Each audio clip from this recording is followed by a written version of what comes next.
Rolling. All right, with a show of hands, how many people cannot? Okay, we're going to start over. Okay. With a show of hands, how many people cannot dunk a basketball? Okay, me neither. It's a good thing we're in commercial real estate and not in the NBA.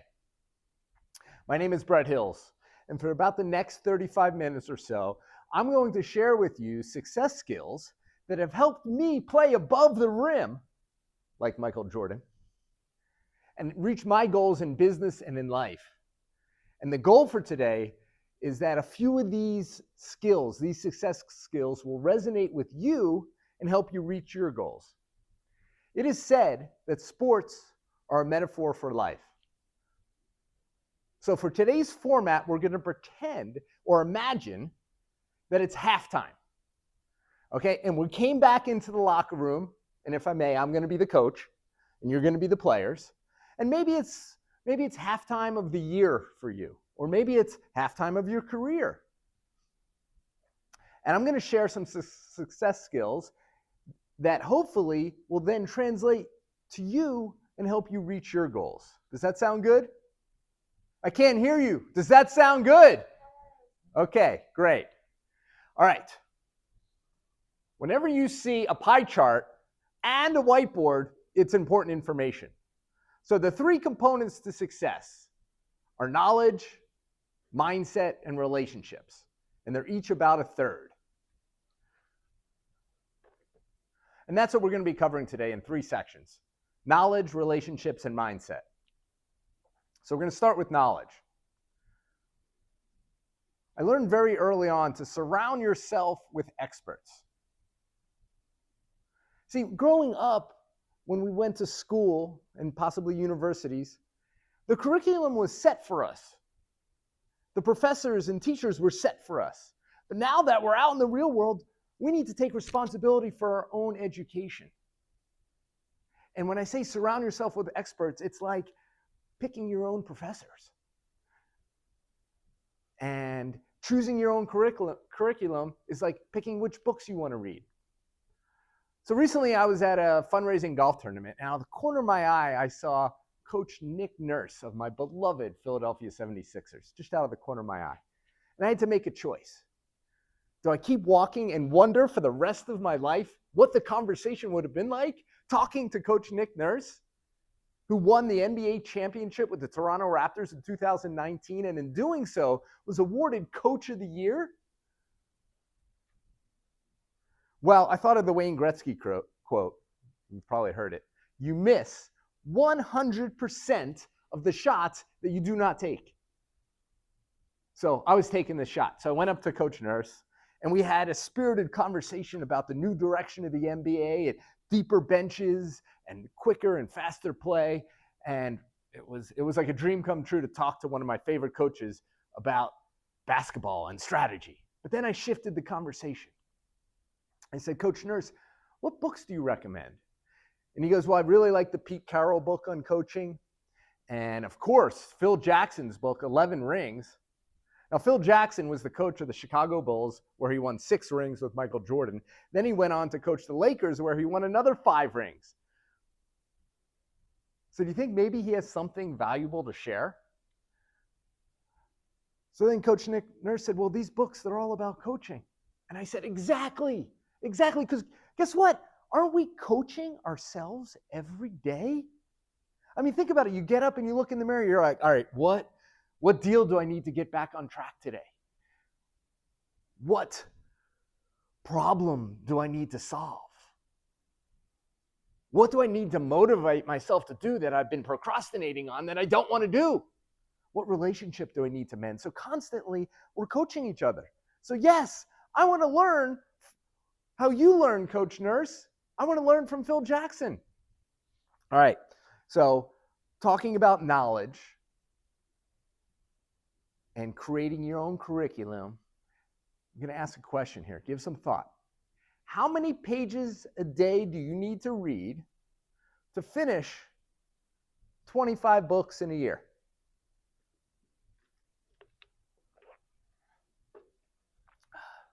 Any guesses?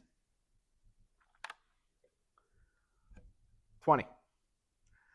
It's been said that the average American spends 2.5 hours a day on social media. So it's not a time issue, it's a discipline issue. 20 pages today. Recently, I was introduced to by a saying from Portugal that translates to grain by grain, the hen fills her belly. So small steps lead to big results. 25 books a year, 250 books in a decade. All of a sudden, you're going to be expanding your knowledge, which is going to help you and help those around you. One of Phil Jackson's quotes that stuck with me from his book, if you live in the river, you should make friends with the crocodile. If you live in the river, you should make friends with the crocodile. Now, what's that mean? To me, it meant that maybe it's the crocodiles, the challenges of your business, or things that intimidate you. And the best way to overcome those is by gaining knowledge. So you could overcome your fears of whatever it is that is your crocodile. My dad shared, this is one of my dad's favorite quotes, and he shared it with me, I don't know, maybe 5 times a week for my entire life. Chance favors the prepared mind by Louis Pasteur. So if you want to be prepared in life, if you want good luck in life, be prepared, because hard work begets luck. You need to make your chances. And the best way to do that is to be prepared. Now, going back to surrounding yourself with experts, very young in my career, I went to a seminar by Jeffrey Gitomer and was introduced to 2 of his books, and I highly recommend these 2 books because they help shape my career, and they discuss both attitude and selling. Jeffrey Gitomer has gone on to become one of my friends in life. And again, I want to surround myself with people that are experts in what they do. So I highly recommend these 2 books. A quote that I really like is, failing to prepare is preparing to fail. Failing to prepare is preparing to fail. So it's interesting. When I got into this business, into real estate, I thought it was going to be all about negotiating. And I'm going to negotiate that person into a pulp. But what I've learned is that there's 2 keys to proper negotiations. One is to be prepared. If your client's about to spend $10 million on a property, you better put in some time to justify that price and why it's $10 million. Second, the best negotiations are when both sides win, not when you beat someone to a pulp. I was recently in the car with one of the top executives at In-N-Out Burger, and he said, Brett, what I've learned is that you always want to leave a bite on the apple. I like that. Thanks, Matt. I've been using that. Okay, so we've talked about knowledge and how you can get smarter. Surround yourself with experts, read books, create your own curriculum, take responsibility for your education. Now we're going to shift to between the ears, the mindset. That also makes up a third of how you can become successful in reaching your goals. Now, during COVID, I heard this quote called, the saying called, "This too shall pass." Have you heard of it? So I was like, where did this come from? Because I'm hearing it all the time now. Okay, so the way the story goes, in ancient times, King Solomon hired a jeweler and said, hey, can you make me a ring with magic powers? And the jeweler said, I got you, King Solomon. So he made a ring, and inside he inscribed in it Gam Zed Ya'avor, which in Hebrew translates to "this too shall pass." And then he gave King Solomon the ring and said, King Solomon, whenever something bad happens, remember when something bad happens that this too shall pass and you'll come back to center.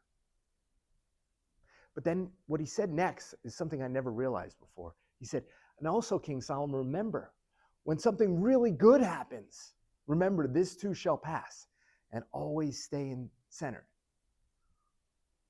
And I never thought about that because younger in my career, when good things happen, I was high-fiving everyone. I was going crazy. And when bad things happen, I was kicking things and throwing chairs. But now, let's stay in the middle. So to remind me, I hired a Native American jeweler named Maria Samora in Taos, who's one of my friends. And she made a bracelet for me. And inside, she inscribed Gam Zed Yavor. So now, whenever something good happens, or whenever something bad happens, I've got it right here to remind me to stay centered. It helps me to have mental fortitude and to avoid that emotional roller coaster, because we need to be balanced for ourselves and then for everyone around us. Jeffrey Gitomer says, resilience is not what happens to you. It's how you react to, respond to, and recover from what happens to you. So listen, shit happens every single day. And in our business, I think it happens at least 3 times a day. So resilience, and it's how you recover from what happens to you. Now, something that I started doing over 20 years ago is I started tracking every penny that came into my life and every penny that came out. This gave me fiscal responsibility. I understood where the money was going, and I was able to budget. What it also did was it taught me one of the keys in life that I wish they taught this in school. It's a very simple equation. Again, remember, I'm got a whiteboard, and I'm putting it on the board. If you spend less than you earn, you're going to generate wealth. If you're going to spend less than you earn, you're going to generate wealth. Now, why is this important? Well, sometimes for me, I don't get checks for 6, 8, 10 months at a time sometimes. But I got to be able to pay my bills every month. So it allows me to have reserves, so I don't have to worry when the next commission check's coming in. And it allows me to focus on problem solving, getting deals done, helping my clients, helping others.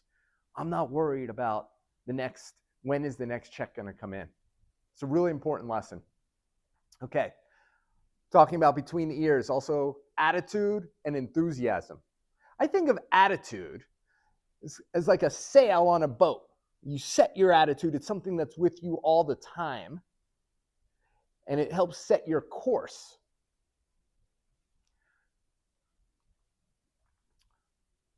One of my favorite attitude quotes is, the pleasure you get from your life is equal to the attitude you put into it. So I want all of you to think for a second, what are you most passionate about? What is your passion in life? For me, it's skiing, and many of you know that. And this turn in particular is on the edge of a cliff.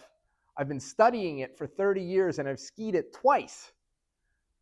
Both times with a photographer taking a picture at the exact angle that I wanted them to, and they've ended up being in publications and on social media. Because I put that energy into studying this and putting attitude into skiing. And when I was in my 20s, I made a shift. I was like, wow, I really love skiing. Imagine if I put this much energy into what I'm most passionate about, into other aspects of my life. And it became putting my energies into entrepreneurship and problem solving. Enthusiasm, if attitude is the sail, I see enthusiasm as the wind that's blowing into the sail. So I was curious, where does enthusiasm come from? Well, the word derivation comes from En means in, and theos means God. So enthusiasm means having the God within. So the same enthusiasm that I do things that I have passion for in life, I translate to everything I do in life. Okay, next. Embracing change. We deal with change every single day. And change often means bad things because we're going to have to pivot to solve a problem. I hated change growing up. I didn't like going from kindergarten to first grade, ninth grade to 10th grade, none of it.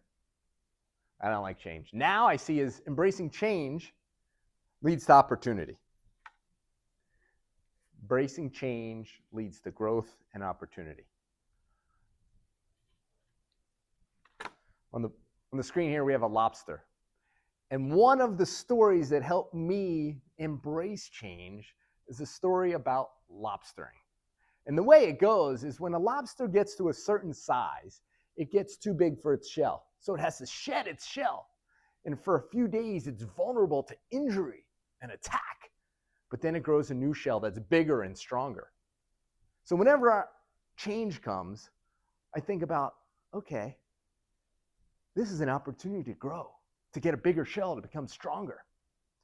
In March of this year, I got approached by a CEO of a senior housing project, and he wanted to do 4 locations in Albuquerque. He's like, but have you ever done any senior housing projects? I said, no, but I can help you. So what did I do?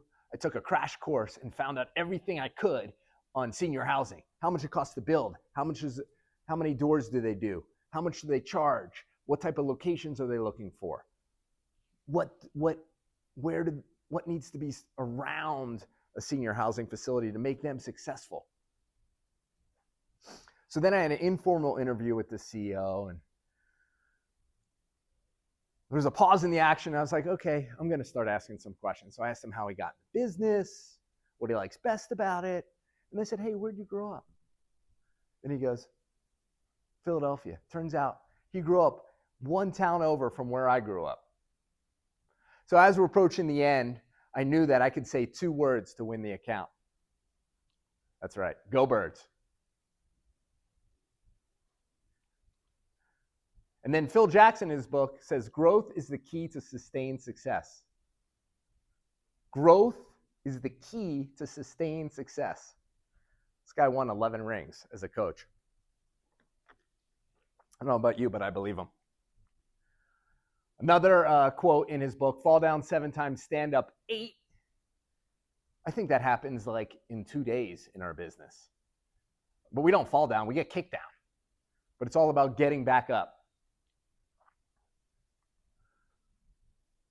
So earlier I said I thought this business, our business, was all about negotiating. But isn't it really about information and relationships? I mean, that's really what commercial real estate is. All right, so I'm going to share a little story. This is an aerial of the northern portion of Albuquerque, and each of those Chick-fil-A logos represents one of their locations. And one of my clients said, hey, Brett, where is the highest volume Chick-fil-A? And this relates to having information and how information leads to success. I said, up in the top left corner there in Cottonwood is the highest volume Chick-fil-A. It was the first one that opened in 2008, and it consistently does more volume than any of the other locations. And I believe it does around 8 million. And he said, great, Brett, can you verify that for me? I was like, ooh, okay. So I called all my people. No one could verify it. So then I rolled up my sleeves. I was like, all right, I'm going to have to go in there and see if I can get this information. So a couple things I did. One, I was like, I'm going to go in after they open before lunch when it's not too busy. And then the next thing, if I know they're doing 8 million in a year and I divide that by 52, that's about $150,000 a week in volume. And that's an easier ask of someone. So that's how I prepared when I went in. I go in, I said, hey, is the manager there? And a guy was sweeping the floor. He goes, no, he's out. He ran to the bank. But can I help you with something? I was like, I don't know. I need to talk to the manager, but I heard this is the highest grossing Chick-fil-A in Albuquerque. And he goes, well, we were until a month ago when the location at Coors and St. Joseph's took over because they have a double drive-through and we only have a single drive-through. I was like, okay. And I said, I heard you guys were doing about 150 a week. He's like, actually, we're doing 165 a week. I go, okay, thanks. I'll stop in later to talk to the general manager. So then I immediately called my client and I said, told him the information. He's like, great work, Brett. That's phenomenal work. So then I was like, okay, let's go take a look at the location. And right there is the Chick-fil-A on that corner. And I said, sure enough, the line was crazy. I was like, they're doing a lot of volume there. Okay.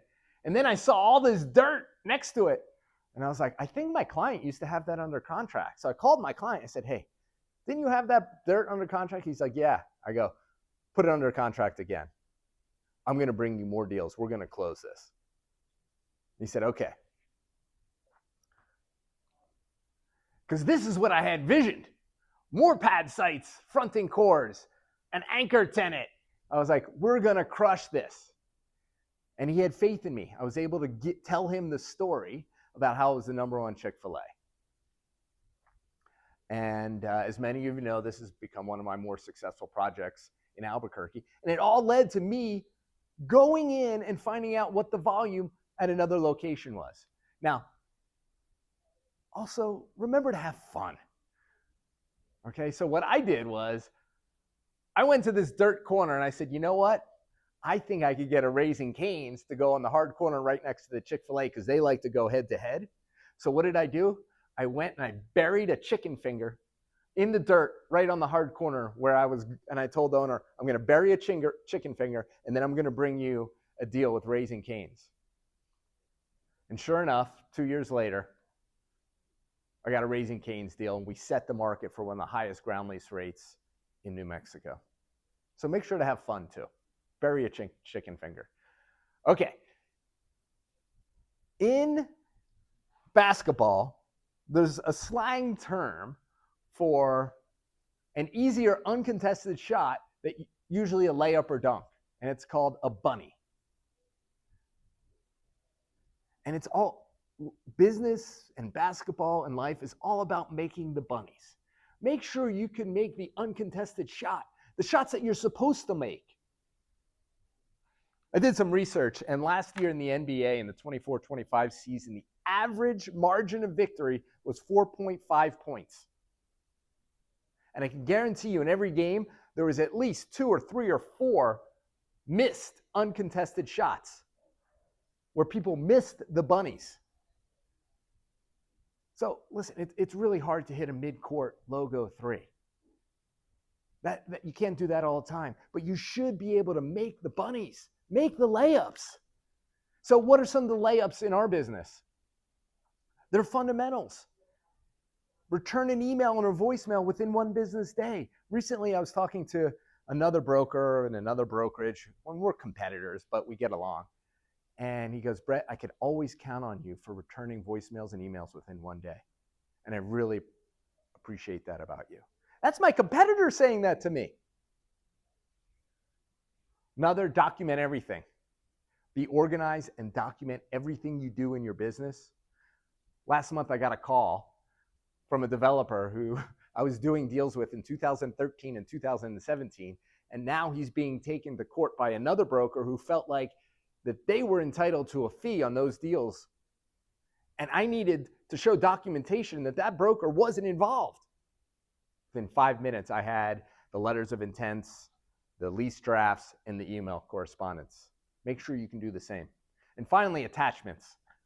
Young in my career, I'd get an attachment, and then I'd immediately forward it on to someone else. Here's the fully executed PSA for your files. Open every attachment before you send it on. It's a bunny. Okay. Years ago, there was a saying, you probably have heard of it, overpromise or underpromise and overdeliver. Underpromise and overdeliver. I hate that. Just promise and deliver. It's really simple. It's a bunny. Promise and deliver. Another expert that I surrounded myself with is Governor Gary Johnson, the former governor of New Mexico. And I really appreciated how he was passionate in life. He's climbed all the 7 highest peaks in the world, and he's done the Ironman triathlons. But I also liked how he ran his business, and one of his principles was something that will be revealed eventually should be revealed immediately. Something that will be revealed eventually should be revealed immediately. I almost felt like I should be playing some Coldplay music here, but I didn't. Okay, we talked about knowledge. We talked about mindset. Last part here, we're doing great. Relationships. Uh-oh, okay. Be curious. Ask questions. Whenever I'm with people, I'm always asking questions. We have 2 ears and 1 mouth, so I try to think. Listen twice as much as you speak. Because what Jeffrey Gitomer taught me was that to have effective communication, to build your relationships, 50% of it's attitude, 30% of it's listening, and then 20% is your response. So 80% of it, you should have no problems with. It's having the right attitude and listening. And then chances are, if you're doing those 2 things, the response is going to fall right into place. In 1936, Dale Carnegie wrote How to Win Friends and Influence People. And it's really cool that a business book that was written then still has relevance today.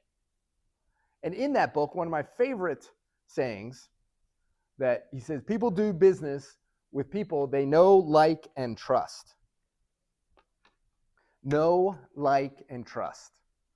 So during COVID, I made a decision, and I got rid of 20% of my clients that were causing 80% of my headaches. And I was scared. I was like, wow, I'm going to be giving away income. I'm giving away potential like referrals. Those people might refer me to other people. But what it did was, it opened my mind. I was more creative. I wasn't dealing with minutia anymore. I was dealing with being creative and solving people's problems.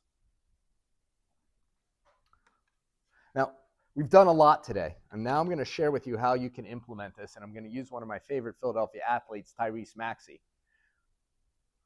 Tyrese Maxey, when he came into the league in 2020, I immediately recognized he was fearless. He wears the number 0 because he says he has 0 fear. And he has the ability, like in this picture, to gravitate.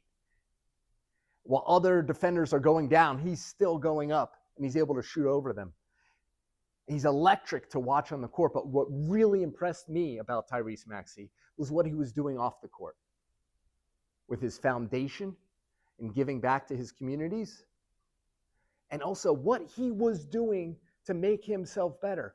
And his motto is, I will get 1% better every single day. So I've shared a lot with you so far. Pick 1 or 2 or 3 things and try to just get 1% better in those things each day.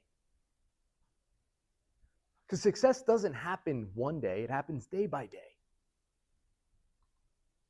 And for Tyrese Maxey, in 2024, he was not only awarded the most improved player, but also an all-star. And now he's the undisputed leader of the 76ers. Okay, we're coming to the end here. I want to share with you a story about one of my favorite coaches of all time, Jim Valvano. How many people have heard of Jim Valvano? It's okay. In 1983, right here in the Albuquerque pit, his NC State Wolfpack won the national championship. It was a Cinderella story. To get there and to win, Jim Valvano's team had to win 9 elimination games in a row. 9 elimination games in a row, and 7 of them, this is crazy. This is absolutely crazy. 7 of them, they were losing with less than a minute to go, and they still found a way to win.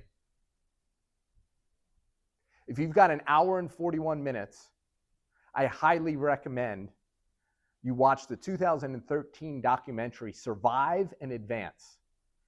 Survive and Advance. It's the Jim Valvano story.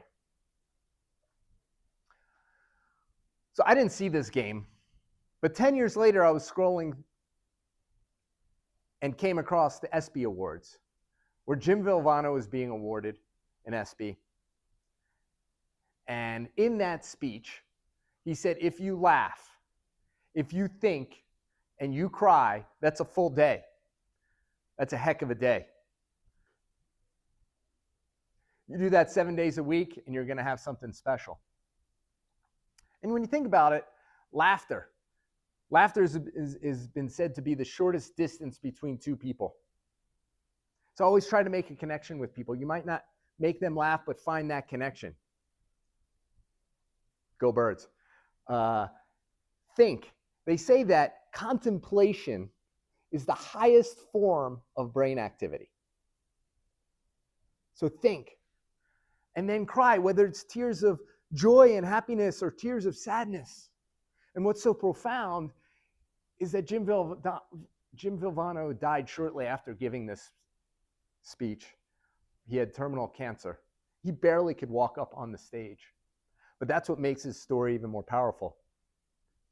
When you get done watching Survive in Advance with a box of tissues, but don't worry, you'll laugh and you'll think as well as you'll cry.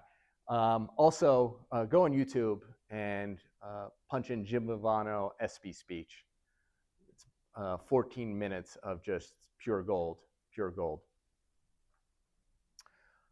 So I encourage all of you to elevate your relationships. Take responsibility for furthering your educations. Do the little things every day. Get 1% better. Make the bunnies and have fun doing it.